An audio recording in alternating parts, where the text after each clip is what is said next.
Public से हम लोग को। रांची के डोरंडा में आज नागरिक सुरक्षा के दृष्टिकोण से मॉक ड्रिल अब से कुछ ही देर में 4 बजे किया जाएगा। जिला प्रशासन की ओर से इसे लेकर क्या तैयारियां की गई हैं, इसे लेकर डीडी न्यूज ने रांची के एसएसपी सह डीआईजी चंदन कुमार सिन्हा से खास बातचीत की।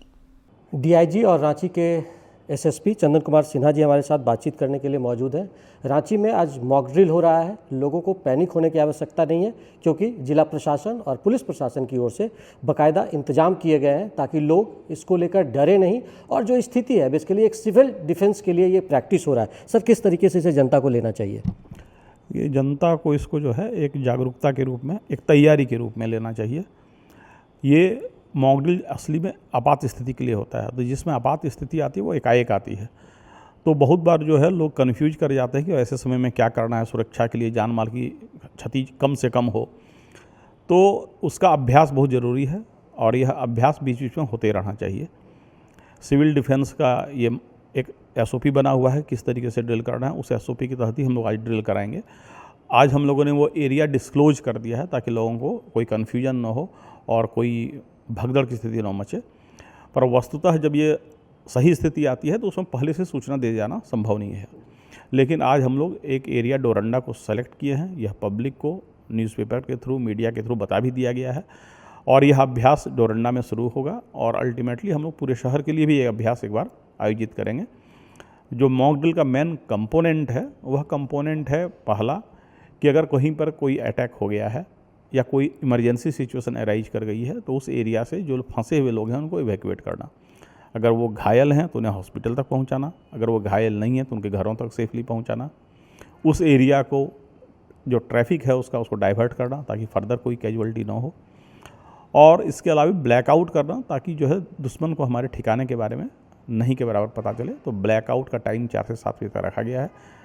तो ये सारी बात जो है केवल अभ्यास के लिए है, इसलिए आम जनता से अपील है कि वो इसमें सहयोग करें प्रशासन का, अपनी तैयारियों को खुद परखें, लेकिन कोई पैनिक होने की बात नहीं है। ब्लैकआउट को लेकर जनता से क्या आपकी उम्मीद है कि किस तरीके से वो ब्लैकआउट जो ये अभियान आपका चलेगा, पूरा जो मॉक ड्रिल का ये ऑपरेशंस चलेगा, इस पे किस तरीके से जनता ब्लैकआउट में आपको सपोर्ट करे? ये पहला तो शाम 4 से 7 बजे तक अपनी सारी बिजलियाँ ऑफ रखें, रोशनी ना हो। जो खिड़की हैं, दरवाजे हैं, उन्हें पर्दे लगा दें। अगर उनके पास डार्क कपड़े हों, पेपर हों, उसके द्वारा वेंटिलेटर, खिड़कियां, इन सबको बंद कर दें। रोशनी नहीं के बराबर निकले, यही मेरी अपील है। कोई जनरेटर, इन्वर्टर ना चलाएं। अगर बहुत इमरजेंसी है, कोई पेशेंट है और उसके लिए बहुत अर्जेंट है तब तो ठीक है, अदरवाइज प्रयास करें कि बिल्कुल अंधेरा हो जाए। ये कई दशकों के बाद सर इस तरीके का मॉक ड्रिल सिविल डिफेंस को लेकर हो रहा है, तो क्या लगता है कि हमारी तैयारी उस हिसाब से बहुत अच्छी है या जो अभी तक आप लोगों का एक रणनीति रहा है? देखिए, बिल्कुल छोटे छोटे अभ्यास कभी हम लोग करते हैं। कभी जैसे अगर रेलवे पे या एयर अटैक होगा, एयरपोर्ट पे अटैक होगा, तो इस तरह के छोटे छोटे ड्रिल हम लोग करते हैं। पर शहर के बीच, पॉपुलेशन के बीच जो है ये जो है हाल में नहीं हुआ था और हमारी उम्मीद है कि हमारा अभ्यास अच्छा रहेगा। जैसे झारखंड में राजधानी रांची के अलावा 5 और ज़िलों में ये ऑपरेशन चल रहा है, या मॉक ड्रिल ये किया जाएगा।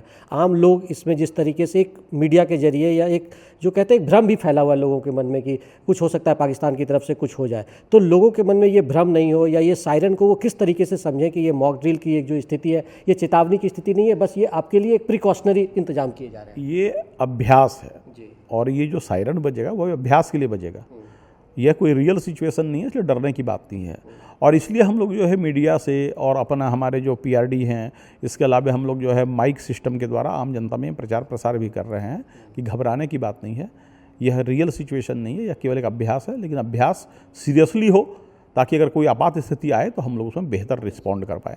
एक सर आखिरी सवाल कि किस तरीके से इसमें और किन की मदद लेंगे? जैसे जिला प्रशासन की टीम है, पुलिस वालों की टीम है, जितने जवान आपके हैं पुलिस के जवान शामिल होंगे। इसके अलावा क्या एनसीसी, एनएसएस और भी कोई सिविल विंग्स हैं जो सपोर्ट करेंगे आपको? जो हमारे एनसीसी हैं, इसके अलावा जो स्काउट्स हैं, इसके अलावा जो हमारा होमगार्ड्स है, इसके अलावा जो है मेडिकल डिपार्टमेंट है, पीएचडी है, हर विभाग इसमें इन्वॉल्व है। क्योंकि जब इमरजेंसी आएगा तो हर तरह की पानी का सप्लाई बंद नहीं होना चाहिए, ट्रैफिक बंद नहीं होना चाहिए, हमारा मरीज को इलाज में असुविधा नहीं होनी चाहिए। तो ऑल सॉर्ट्स ऑफ डिपार्टमेंट्स में इन्वॉल्व हैं और सबके स्टेक होल्डर हमारे पास हैं। ट्रैफिक को लेकर भी कोई विशेष इंतजाम है क्या? बिल्कुल। वो इंतजाम है और रूट्स को डाइवर्ट, डोरंडा एरिया के रूट्स को उसमें डाइवर्ट किया जाएगा। तो हम बात कर रहे थे डीआईजी चंदन कुमार सिन्हा जी से, जिन्होंने साफ तौर पर कहा कि ये जो मॉक ड्रिल है वो एक तरीके से एहतियाती तौर पर उठाने जाने वाला कदम है और लोग भी जागरूक हो कि किस तरीके से अगर कोई आपात स्थिति आती है तो अपने आप को वो बचाव कर सकते हैं और सेल्फ डिफेंस अपना वो कर सकते हैं। अपने सहयोगी विकास के साथ मैं दिवाकर कुमार, दूरदर्शन समाचार, रांची।